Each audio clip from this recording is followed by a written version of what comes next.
Egy lővezetője, és én vagyok, aki erre alkalmas, aki ezt átadja. Köszönöm, Kámpi Szentrenkel jobban jön. Én az összes hölgytársaságnak, a fiúknak, az összes kedves vendégemnek kívánok önöknek nagy jövő egészséget, kívánok önöknek nagyon sok boldogságot, és azt kérem a fiúktól máma, nyugodtan a szembe tegezzetek mindenkit, mert látom, idős vagyok, gyerekeink egyenfele.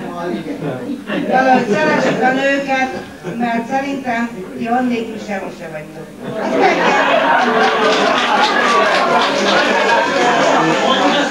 Ez az igazság.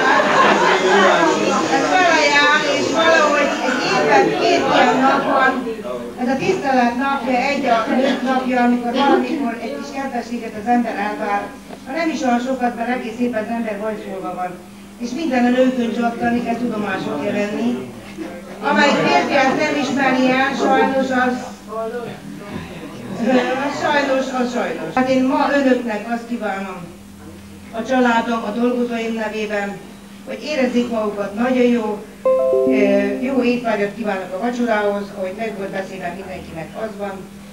A kis kedvességgel szeretnénk kedveskedni, a fiúk, a virággal, bármivel. Egy kis kedves szóval, valahogy máma nagyon jó esne valakinek.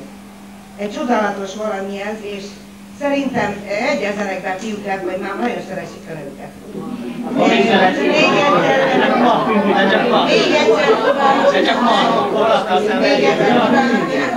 nagyon jó szórakozást.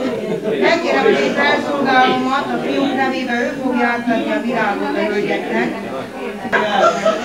Akkor kívánok jó étvágyat a vacsorához, és további jó szórakozást kívánok.